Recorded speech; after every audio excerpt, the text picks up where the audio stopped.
Loops 38. Bisophrynith. 38.1. You know, Sweetie Belle said into the air, I really appreciate how you've tweaked your modes to fit my theme. Oh, you noticed? Clover asked, gratified. Yeah. Took a while, but, Sweetie shrugged. Like I say, it's cool of you. Think nothing of it. It was an interesting little exercise. Right. Anyway, I think I've got an idea. Asterisk. Scootaloo walked around the thing. Sweets, what is that? Sweetie looked over, with affected casualness.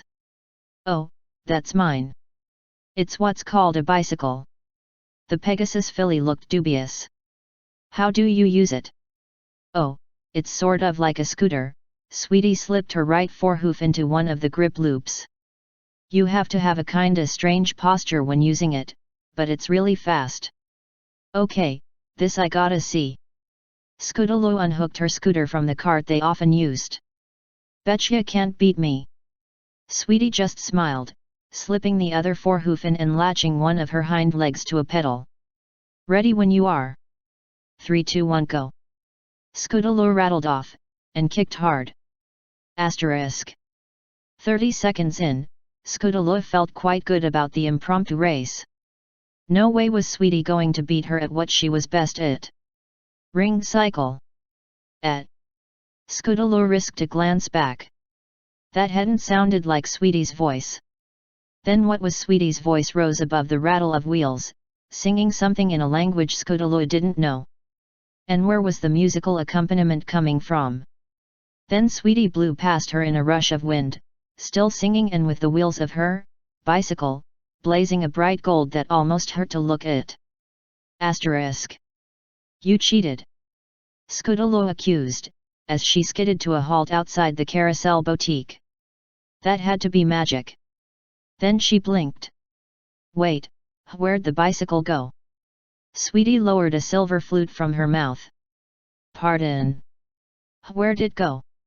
I put it away. Sweetie grinned. Though, yeah, it did use magic. So does this. Scootaloo looked at the flute, still panting. A magic flute. Exactly. The unicorn giggled. I don't get it. / 38.2. Dear Sir. I hope that this letter finds you well. Actually, I don't really. But it's a polite thing to write nevertheless. I simply make this clarifying remark in case you come to the wrong conclusion from the first remark. I have, over the last few months, been a profligate spender on the products of your establishment. The variety of your product line, and the speed of delivery of your experienced delivery staff, know no equal. Sadly, the user-friendliness of your products does not live up to the same standard. In fact, the user-friendliness, ease of use, and quality of the purchases I have made from your company are also very low that they compare unfavorably to having one's hoof shut repeatedly in a drawer, which is on fire, and full of rabid, flesh-seeking weasels. To this end, I wish to inform you that I will be filing paperwork on the morrow to attempt to gain compensation from you and your company for the many burns, contusions, lacerations, blunt trauma, sharp trauma, general maiming, and sheer embarrassment brought about by my use of the products you supply. I hope to see you in court.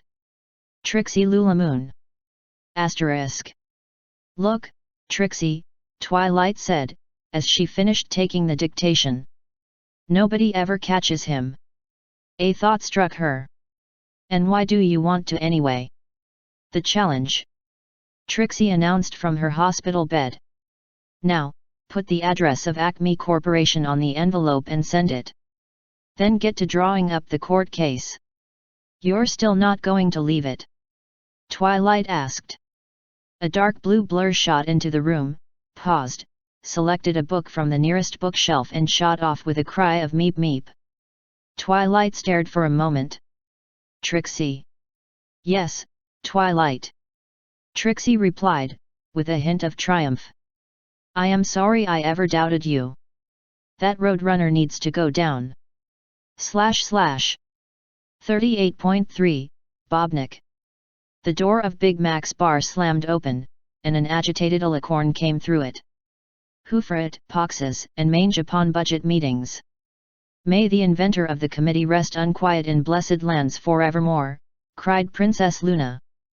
Celestia came through the door behind her sister, and while she was quiet and seemingly serene, Big Mac could tell she was as upset as Luna. It had taken him a long time to get over his own awe and learn to read the Sun Princess, but her eyes were empty, not just calm, a sure sign she had locked her emotions inside herself. Luna stomped up to the bar. Sir Macintosh, please, give us a beverage from far beyond. Something new and different to chase away the memory of tax proposals we have heard 1,000 times and more. It is rather trying, but we can't get in the habit of just ignoring them all the time, said Celestia, but something fresh and different would be just the ticket.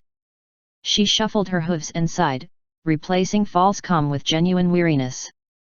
"Ah no, just the thing. Have seat, and I'll bring it out," replied Mac. When he returned with a large bottle and 2 glasses, the sisters had taken up seats in a corner booth, side by side.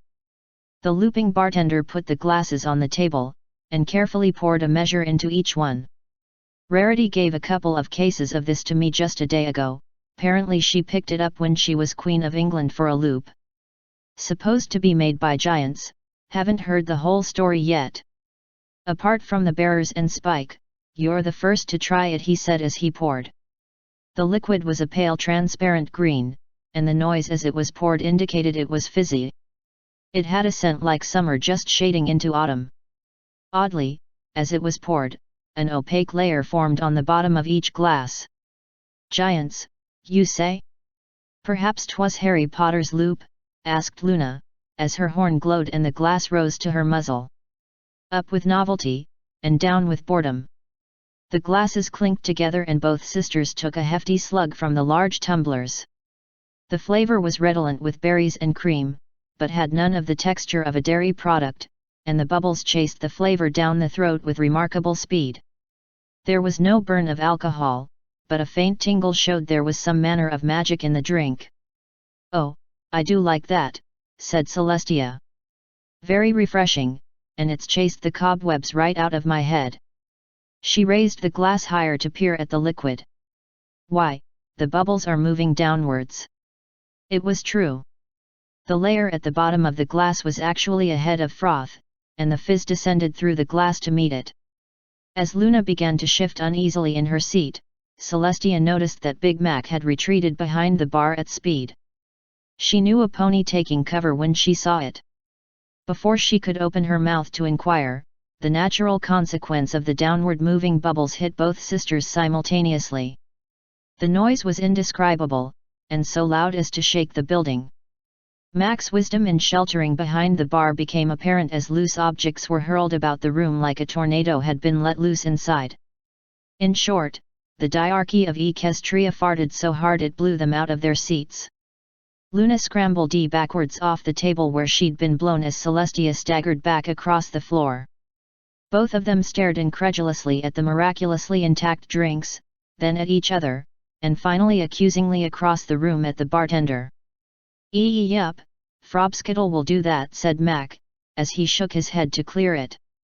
"Y'all still bored?" "Indeed not," cried Luna, as she swept up her glass once more. "A toast, to the Equestrian Revenue Department. May their anthem resound eternal.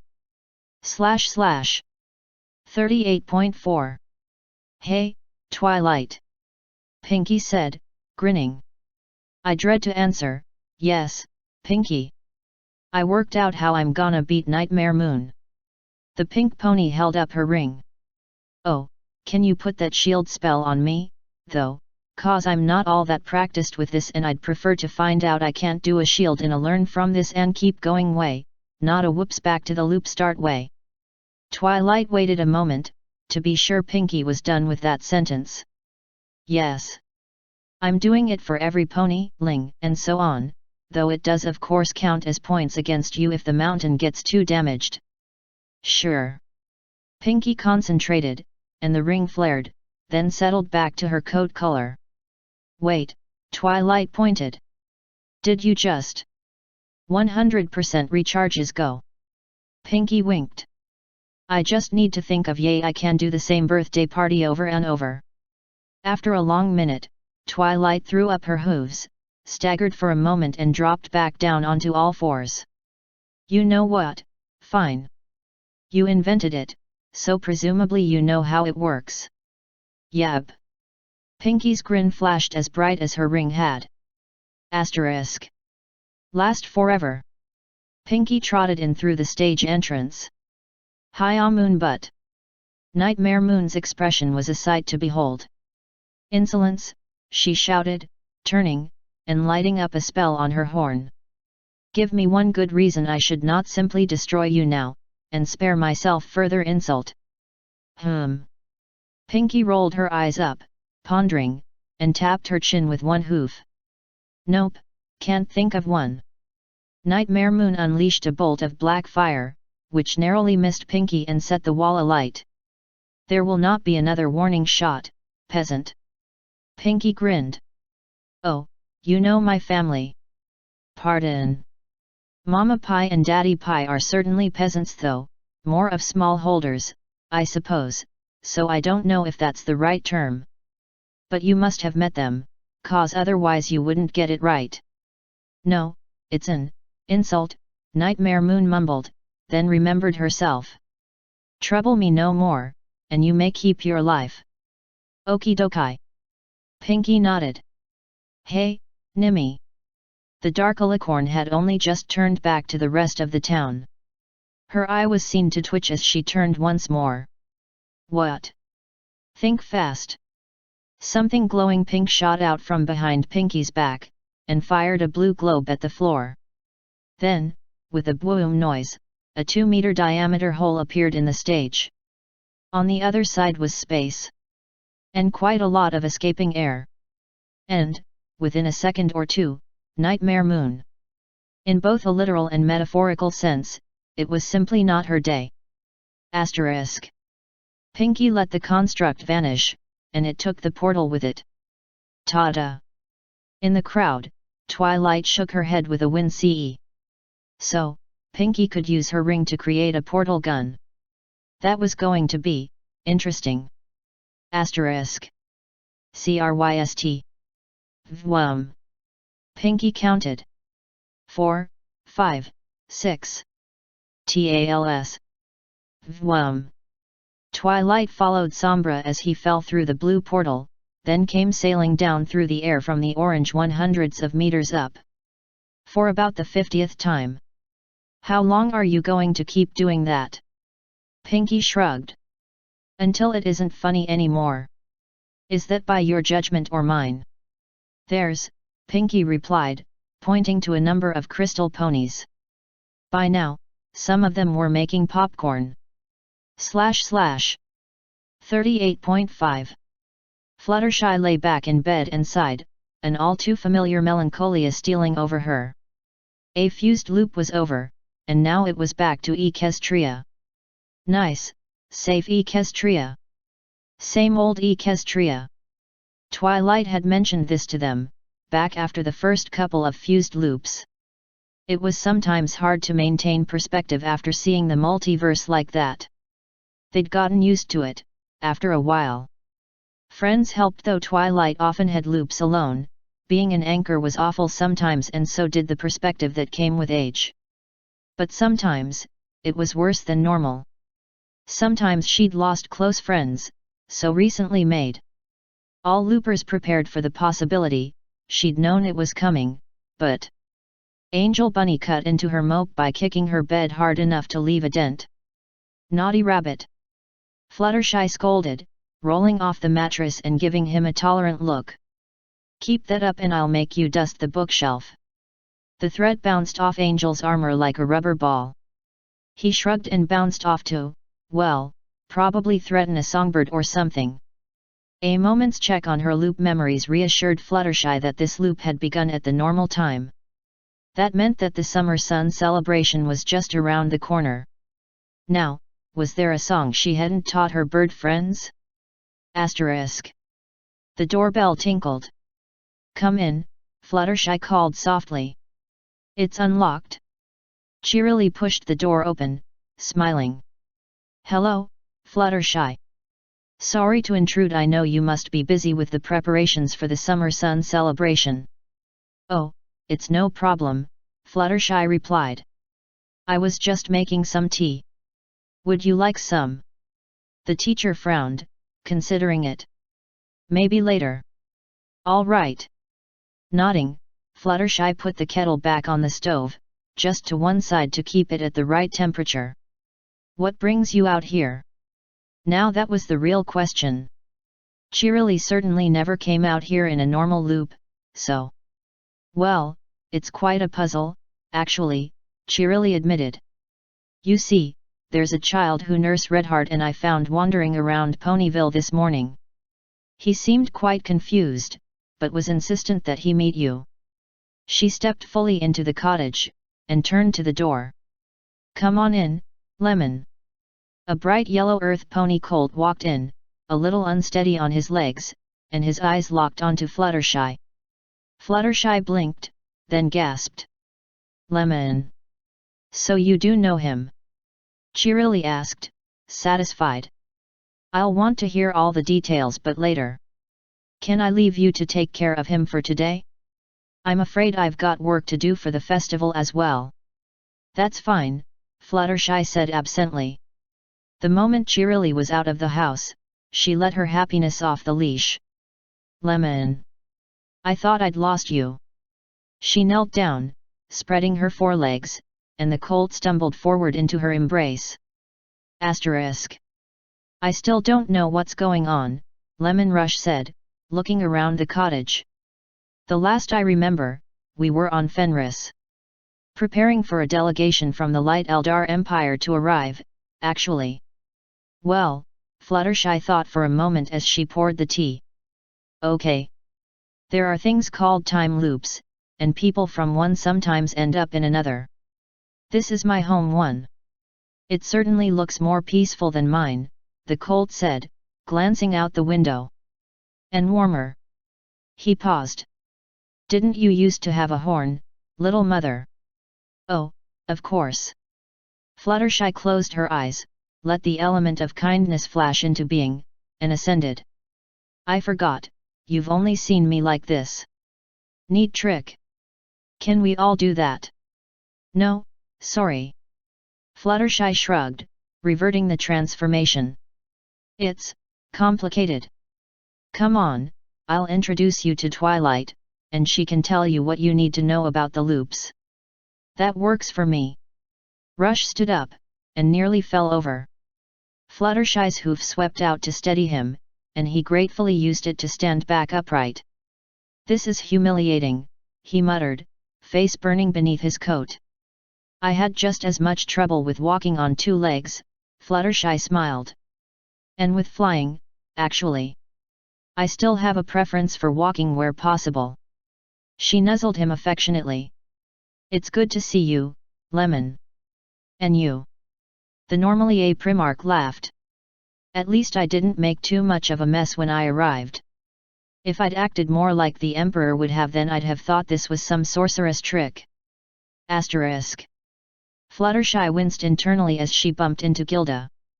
Normally she was able to adroitly avoid the belligerent griffin, but she'd just forgotten. Too much else to think about. "Hey!" Gilda said, scowling, and then roared. The roar was cut off within about a second, as two bright yellow hooves thudded into Gilda's torso. Air whooshed out in a strangled squawk, and the impact sent her beak over tail onto the road some distance away. "Let me make one thing clear," Lemon said, sounding more predatory than the griffin he was standing on top of in spite of his high-pitched colt's voice. "You can challenge anyone you like to a fight. I don't mind that. But you force a fight with someone who can't protect themselves, and you answer to me." "Lemon," Fluttershy said, sternly. "I know she's a bully, but that doesn't mean you can bully her back." "Sorry, little mother," he said, shaking his head and stepping off Gilda. "I don't like seeing you hurt." I know you don't, Fluttershy replied. But still. He nodded. Fluttershy bent down to talk more privately. When did you learn to fight like that? The colt smiled. I'm a primarch. We're made good at fighting. / 38.6. Sleipnir. The horse deity turned from his keyboards. Yes, keyboards. 8 legs is helpful if you can multitask. Yeah, Mom. Loki winced. Stop. Calling you that, Sleipnir finished. Did you expect that any of your children would lack a sense of humor? It's hilarious how you react. Shaking his head, the trickster held up a hand. A very good point. Though, speaking of my children, I've got a request from Fenris. It was Sleipnir's turn to win CE. I haven't forgotten when he chased me all around the room at his party. You're a horse, he's a wolf, it's natural. Loki's grin was back on his face. Anyway. One of the loopers he keeps an eye on needs a break. Badly. Is there a slot in one of your worlds you can drop her into? Well, Sleipnir turned back to his computer, and started typing away. There is one relatively controllable fused loop opportunity coming up for Equestria, so I can drop her into that when her next out loop slot comes in. As soon as possible. Loki paused. Fenris is going to spend a lot of power on giving her this. Well, if it's that urgent, Sleipnir tapped a few more controls. There, done. Thank you. Asterisk. Twilight, Spike said, slowly reaching for his saber. You might want to see this. His tone of voice was warning enough. Twilight stepped quickly up to the window. What? All she could see was a fairly normal market day in Ponyville, the first following the summer sun celebration, true, so a little more nervous than normal, but nothing major. Spike pointed, indicating a pale blue earth pony mare. Her. Twilight squinted. I still don't see it, is she a looper? Must be. And not a local. Spike shot a glance at Twilight, then his eyes widened. Oh. Sorry, I keep forgetting you're not an empathy. Just experience, that's all I have, Twilight said with a shrug. So, what is it? That mare is about a hoof length short of snapping. The force feels like lightning's about to strike. Spike's expression clouded. The last time it felt this bad was, well, suffice to say force psychosis was involved. Twilight winced, wondering if he had been the one involved. She knew Spike had had the occasional issue with control every looper had, but she hadn't pried. Courtesy. So, she mused. What do we do? Well, Spike cracked his knuckles. I'm the one with battle precognition, so I'll go talk to her. You send for the others and then hang around in case I need support. Asterisk. Excuse me. Spike said, as calmly as he could with his reflexes on high alert. It was strange, feeling the fury and despair roiling from the mare's mind as she turned to him with a polite yes. Whatever else, she had impressive emotional control. Well, I was wondering, Spike considered, then went for broke. Are you new to this loop? Her eyes widened. Loop? Do you mean? The question went unfinished. Time loops, yes. Are there such things as vampires here? She asked, the words almost tumbling over one another. No, Spike replied firmly. Are there such things as werewolves here? That one took a moment more thought. No true werewolves, one hobbyist. Fluttershy was awake, after all. The mare exhaled. Right. Right. Thank you for the help. Hold on, Spike added, before she turned to go. What's your name? Clearwater, she answered, and left at what looked like a cross between a canter and a lope. Asterisk. So, any ideas? Spike said, having finished reporting the conversation to the rest of the local loopers. I think I know. Twilight winced. And if she's who I think she is, then she is in serious need of help. Well, don't keep us in suspense, dear, Rarity admonished. Twilight reached into thin air, rummaged for a moment, and plunked a set of books down on the table. Oh, me, Dash muttered, as they all looked at the front covers of the Twilight books. Asterisk. Leah Clearwater sat back on her hind legs in the forest, not far from where she'd appeared. No vampires. No werewolves. For once, she was safe. Bending down, she bit off some grass. It tasted bland, really. She could live with that. Boring was something she needed. Every rustle of a twig, every errant breeze, they set her off. Made her fine-tuned instincts scream warning, after hundreds of years of living on a knife edge. It was a simple equation. Meet Edward Cullen when in human form, he finds out about her having traveled in time and about her deep and abiding hatred of him. Get too close to the pack when in wolf form, they find out the same thing in a less bitter but still intense dislike. Mistakes had gotten her killed before. But she was safe here. Safe, she murmured. Willing herself to believe it. It would take some doing. Asterisk. Okay, Twilight finally said, some hours later. I think that's everything. 50 or so suggestions had been pared down to the more realistic ones, and then again to the most important ones. Equestria was a sanctuary loop, but technically their responsibilities ended there, but none of them felt comfortable not helping someone in that much trouble. Stretching, the anchor peered out the window at the long shadows of evening. Then blinked, and looked at a clock. Your Highnesses, she said, weakly. You're late. Celestia and Luna sat bolt upright in their chairs, exchanged a look, and changed day to night in seconds. Sorry, Luna said with a wince. Lost track of time. Twilight nodded. Happens to all of us. I think I forgot the first time I was a royal sister, something about a research binge, and then the guards started asking why it was still Tuesday. Scattered chuckles greeted that remark. Anyway, Twilight turned to Spike. Can you check? He nodded, and closed his eyes. 3 long, deep breaths, and they opened again. I think she's asleep. Right. Twilight nodded at the Princess of the Night. You're up. Asterisk. A pair of ice-cold eyes were staring down at her. She ran, but nothing she could do got them off her. They were digging into her, revealing all her secrets to a man who had killed in the past and would kill in the future if he felt it to his advantage. In a panic, she phased to Wolf. The eyes closed, but 9 other sets of pitiless golden eyes opened, all around her.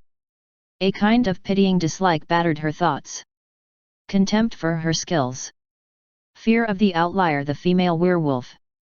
Resentment that she dared to phase in front of them, coupled with lingering images of her own body attached to an unmistakable emotional overlay that made her feel dirty.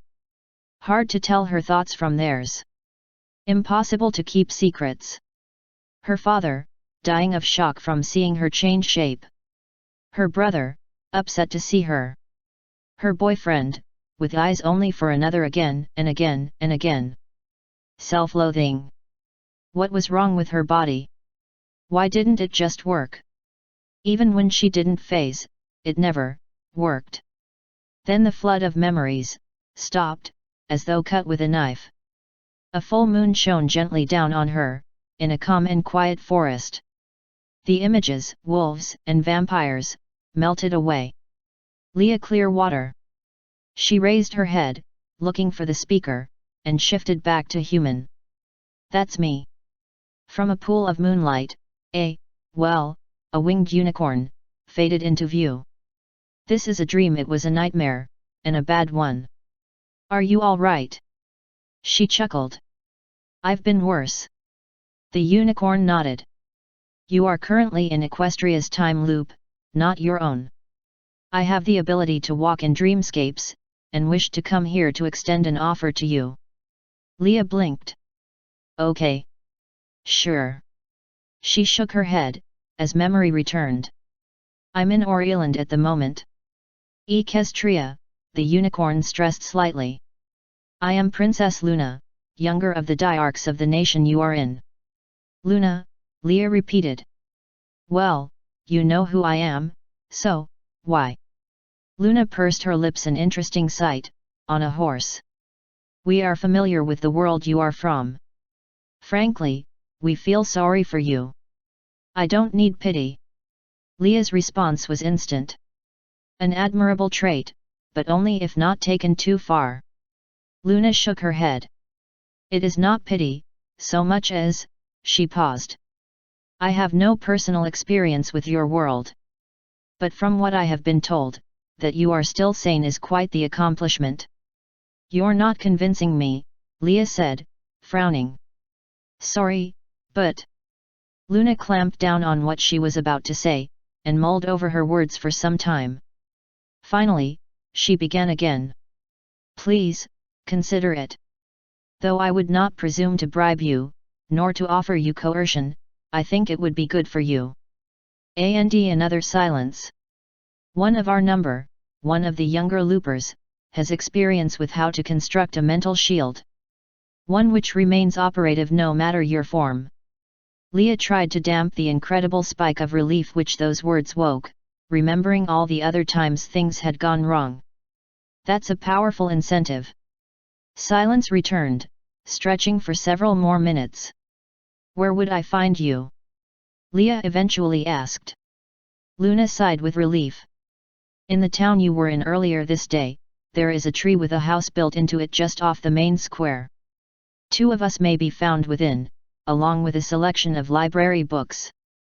The werewolf surprised herself with a chuckle. Okay. I'm not promising anything, but... Luna bowed, then smiled. Confine when you go to sleep to the hours of darkness, and I will do all I can to keep you from nightmares. That is a gift. With that, she slowly faded from view. Now alone in the dreamscape, Leah shifted back into a wolf. Then she lay with her muzzle on her paws, and cried. Asterisk. Mac walked into the books and branches, carrying a satchel of books on each flank. Afternoon, Twilight. Hello, Mac, Twilight replied with a smile. Harvest done? Yep.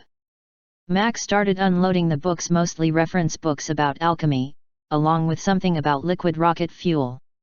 AJ got lazy and did M with telekinesis. Thanks for loans. It's no trouble. Twilight shrugged. What were you doing with them, by the way? Tryin' to come up with something potent enough for a dragon. Mac shook his head. No go so far. Twilight picked up the rocket fuel book and opened it at the first reference tab. This is about hydrazine. Spike didn't even burp. Mac chuckled. One o' these days I am gonna invent a tumbler material that can handle chlorine trifluoride. That should do it. Twilight winced. The bell jangled as she flipped through Mac's notes. Come in. Is this a bad time? She looked up, and saw it was a somewhat familiar blue mare. Leah. No, it's fine.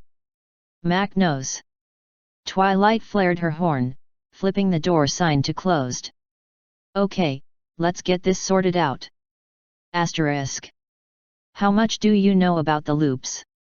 Twilight asked, offering Leah her choice of benches in the underground lecture room. She had an underground lecture room this loop. Trixie had insisted on a suitably elaborate underground base. Not much, Leah admitted.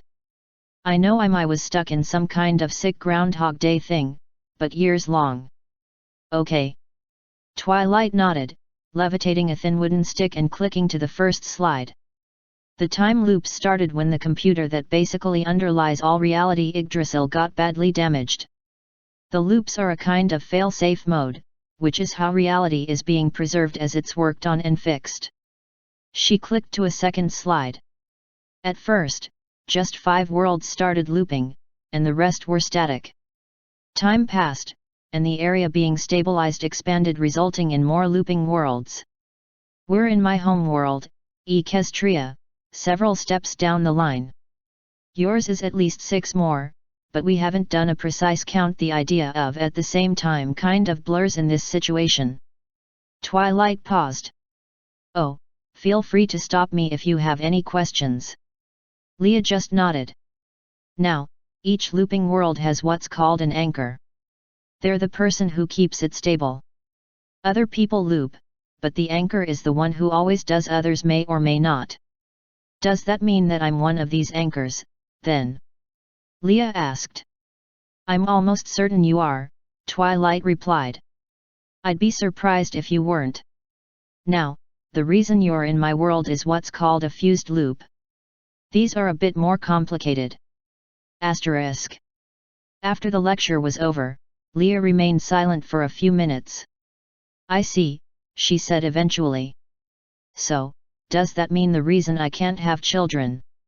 It might be partly due to your phasing, Twilight hedged, but no looper can have children anyway unless they did the first time around, as I understand it. Good to know I'm not that much of a freak, Leah muttered to herself. Right. Okay. Just one question: how do you all know so much about me? That's one of the stranger things, Twilight said, picking up a set of books on a sideboard with her magic. Every world we've ever discovered in the loops, bar one, is like a version of some fictional material from another world. Yours isn't the lone exception. She deposited the books in front of Leah. Sorry to say, they're mostly from Bella's point of view. Leah picked the first one up. Twilight. Yes. Twilight said, then winced. Oh, that's going to happen a lot this loop. Wait, your name's Twilight? Twilight Sparkle. Sorry I didn't introduce myself before. Leah blinked, then burst out laughing. It was a slightly hysterical, desperate laugh in character, but it was laughter. Oh, my sides, she said, panting, as the fit wound down. That's bad. I'm not usually a walking pun. Twilight protested. Just when this universe comes up. Mine, you mean? Calming down, Leah opened the first book. Ew, sparkly vampire. She looked up. Edward's a lot scarier than this in reality, though. Twilight nodded soberly. I can barely imagine. I've actually been to your world, once, though I was actually in Bella's place. I don't think your world had started looping yet. I neutralized the Cullen's magic and had them arrested.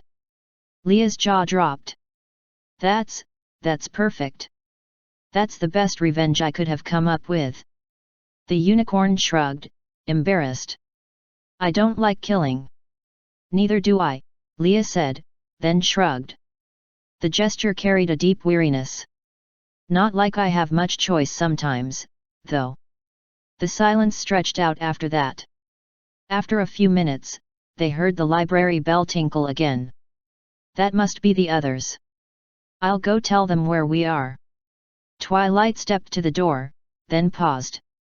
If you want to, you can read those books to get some sense of how your world works from the point of view of Bella. I won't force you, though. Okay. Leah nodded. And I want to make one thing clear, Leah. If we're making you uncomfortable, say so and we'll stop. If you want to go, we'll let you. We won't force you to do or think anything, and we'll make clear what we can do so you can make a judgment call. For a moment, Twilight's eyes seemed to harden. Equestria is a safe loop. And that's one thing we all know you need. Asterisk. Twilight waited until the others were seated, then sat down herself. Everything going all right? Fine, Spike replied. Diamond, Tiara and Fluttershy nodded their agreement. There's more of us than this, Twilight added to Leah, but these three are probably the ones you'll get the most help from first. Okay, guys, full disclosure. Tiara spoke first. My name is Diamond Tiara. I am a P2 telepath and tele-empath thanks to a rather strange fused loop, though I'm deliberately not trying to receive right now. I'm trained in how to teach others to shield. Leah nodded. Yeah, that's going to be immensely helpful. That jerk Edward. And the pack, Twilight added gently. Shielding works both ways, project and receive. The visiting anchor looked down for a moment. When she spoke again, her voice was slightly raw. Keep going. Spike cleared his throat. I'm Spikoran Uvalitar. I usually go by Spike. I'm a dragon, and since one of my first fused loops was in the Star Wars world, I'm basically a Jedi. That makes me a receiving empathy by default, though again I'm maintaining your privacy as far as I can. Leah shook her head. This is just overwhelming. Twilight suggested. I've had that myself. We actually corresponded with the team who were our own sort of creators once. I'd like to give mine a punch to the jaw, Leah said sotto voce. What about you? I'm Fluttershy. I specialize in animals and veterinary work, and I'm sort of a shapeshifter.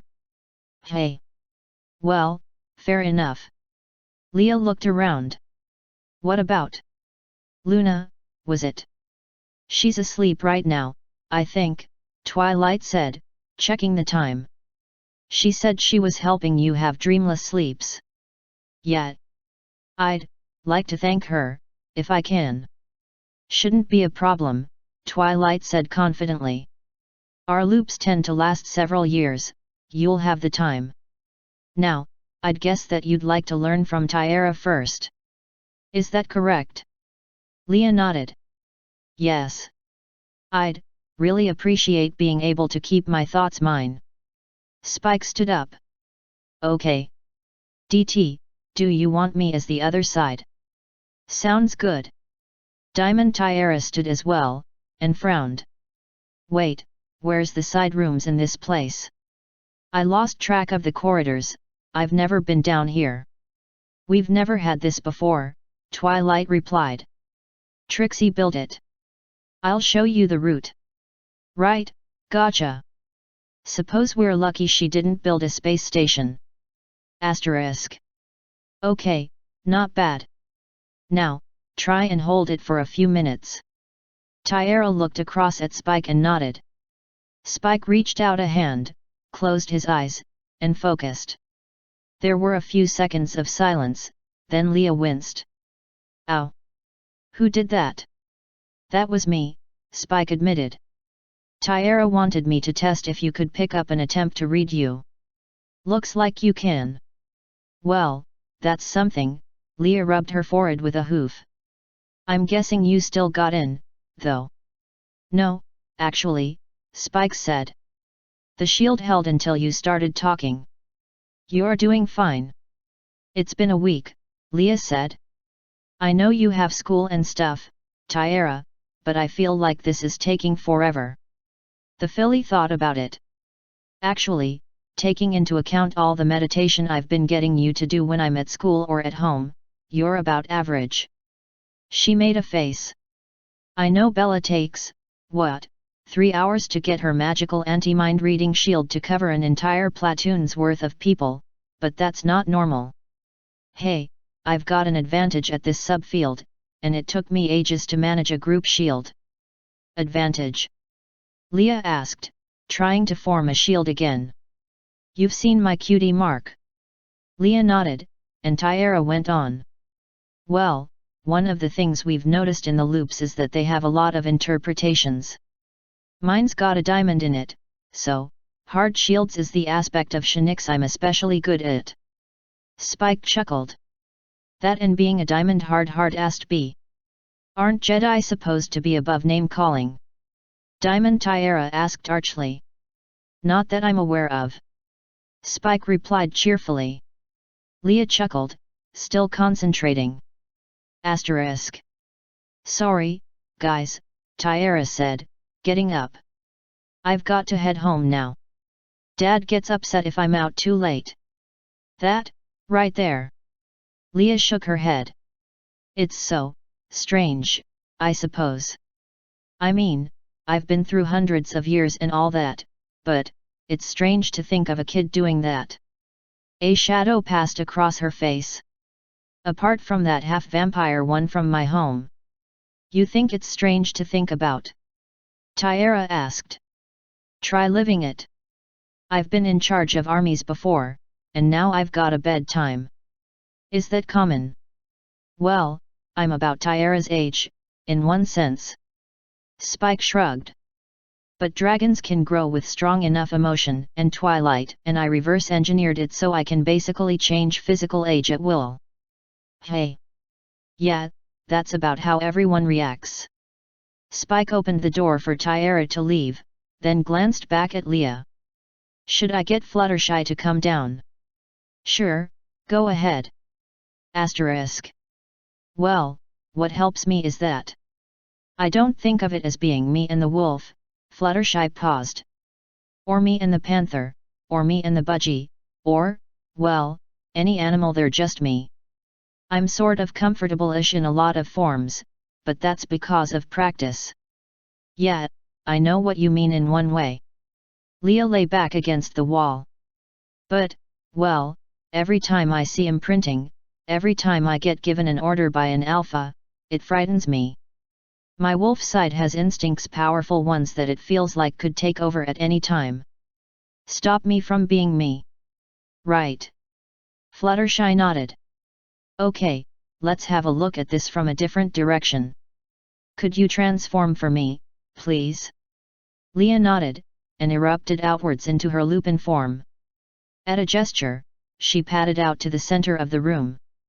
Fluttershy walked around her, muttering under her breath and occasionally casting a small spell. I think I see, she said, a few minutes later. You're not quite a natural wolf, but we already knew that. The unusual thing about it seems to be linked to how you got the form in the first place, and yes, your instincts are misfiring.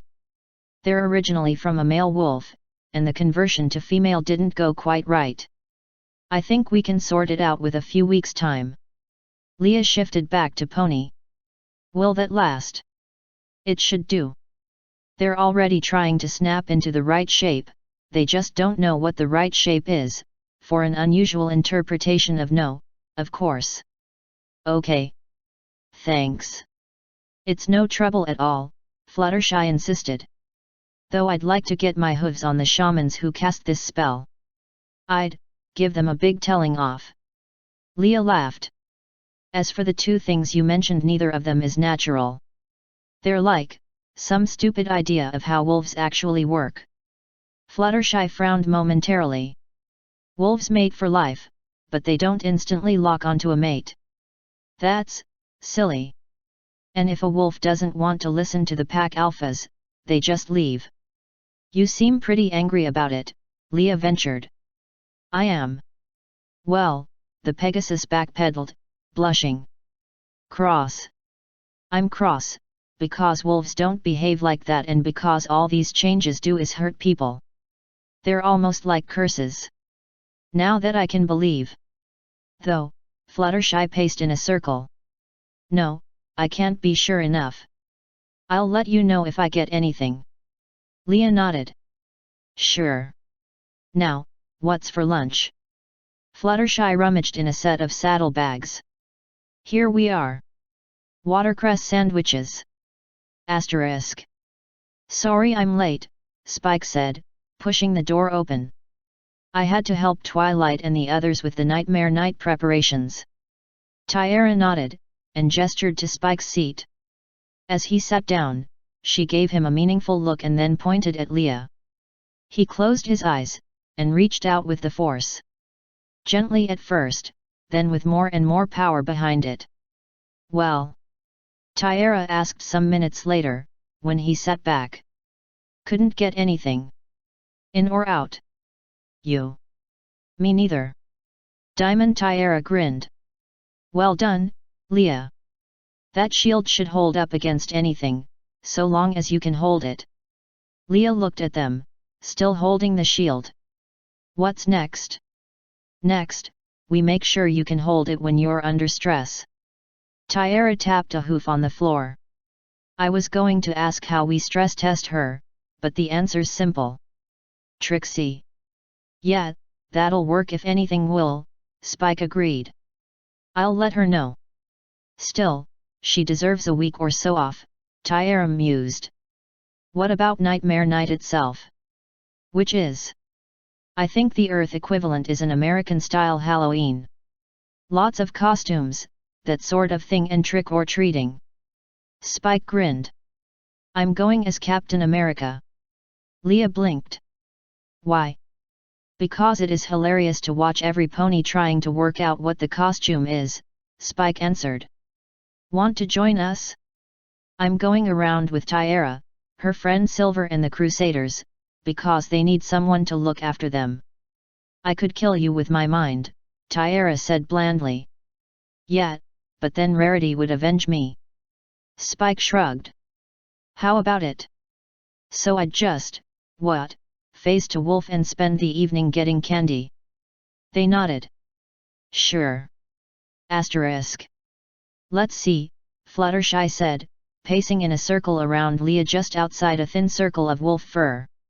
I think that's everything. She looked at Leah. If you want to back out of this, then now is the time. It will be painful. I'm ready, Leah said promptly. Do it. The Pegasus nodded, then erupted with light. Leah clamped down on her instinctive reaction to flinch, and forced herself to keep looking. When the light died down, there was a glittering necklace hanging from Fluttershy's neck, and she was an alicorn. Silently, her horn began to glow. The yellow fingers of magic spread out to fill the room, then concentrated into the fur circle. It took on a golden luster, rose into the air. Pain lanced through Leah. Unbidden, she phased to Wolf, and the magic jumped across from the fur to her. Foreign thoughts invaded her mind. Simple thoughts, the behavior of a normal wolf. There was some sapience there, some ability to reason, some language, but not much. Then her own, old instincts awoke, rising from the depths of her mind to take over. She screamed as the two sets of instructions clashed, with a sensation like fire running down her spine and up through her head. Her personality, what made her her, was shunted aside, only able to observe. And hurt. For a moment, she seemed to be entirely outside her own body, looking down on it as it flailed in agony. Then everything went black. Asterisk. Are you all right? Fluttershy's voice woke her. Leah opened her eyes, and wished she hadn't. A migraine stabbed her in both eyes, and she closed them again with a yelp. Oh, dear, Fluttershy said sadly. Hold on, try this. Soothing warmth spread through her. There. This time, opening her eyes just got her a headache. She tried to stand, and fell over when her paws didn't want to work properly. Don't worry. You'll be fine in a minute. Fluttershy's next sentence sounded apologetic.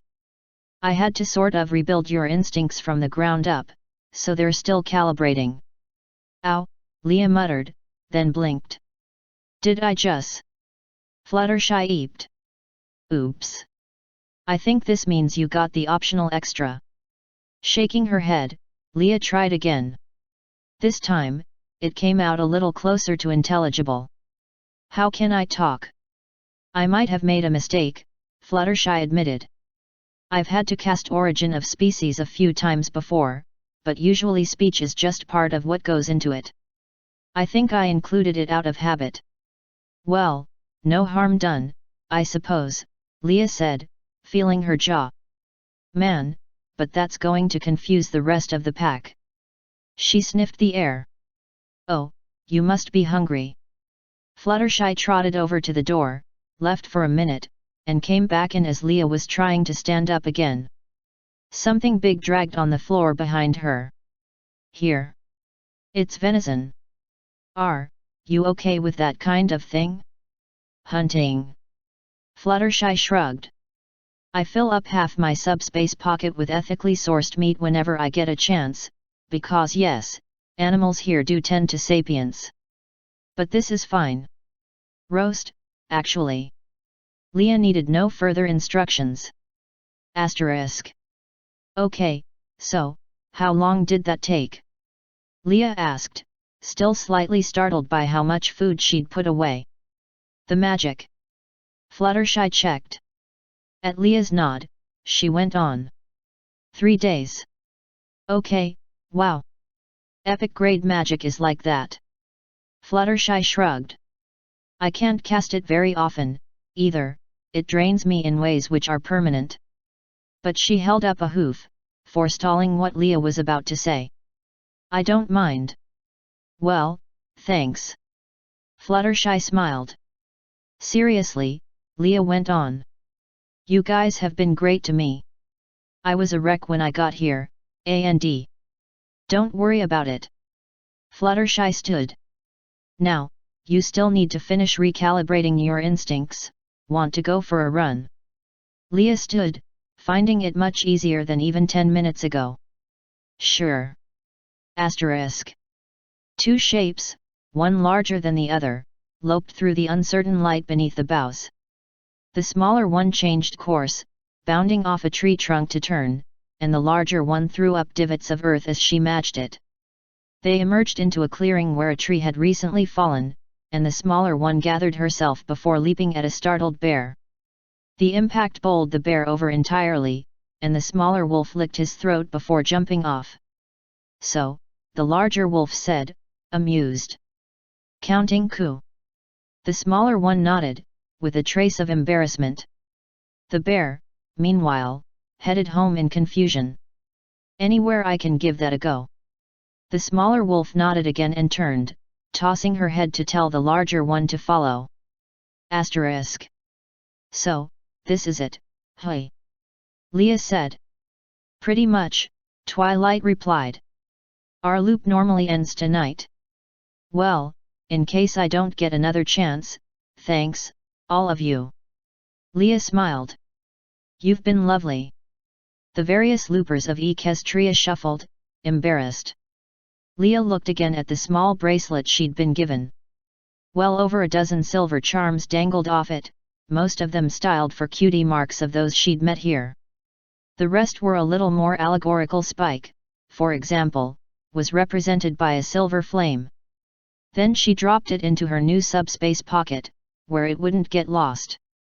She could only keep one thing in it at the moment, but well, one was enough. How are you going to spend the last evening? Twilight asked. Leah shrugged. Not got a particular plan, really. Why? Twilight grinned. Good. Pinkie. Then 100 party poppers detonated at once. Asterisk. Leah's eyes opened, showing her the ceiling of her room. Her room at La Push. For a moment, she wondered if it was a dream, then she concentrated, and the bracelet appeared in a little flicker of light. She smiled happily, then put it away again. Not a dream. Standing up, she contemplated exactly how to do things this time. Asterisk. As the 3 new vampires emerged from the treeline, they arrayed themselves so that one of the males was in front of the others. Clearly, Bella reasoned, he must be the leader. And their eyes were red. Sinister red. Then something very large and silvery grey shot past her, cannoned into the other male, and tore him apart. Bella could hear Alice's exclamation of surprise, and tried to work out what that could mean. Could it be that Alice hadn't seen this? Beside her, Edward muttered something about being unable to read the newcomer. While that had been going on, the enormous thing creature wolf turned whiplash fast and pounced on the female vampire. Glittering venom and chunks of vampire went flying. Several crowded seconds later, and all that was left of the newcomers was debris.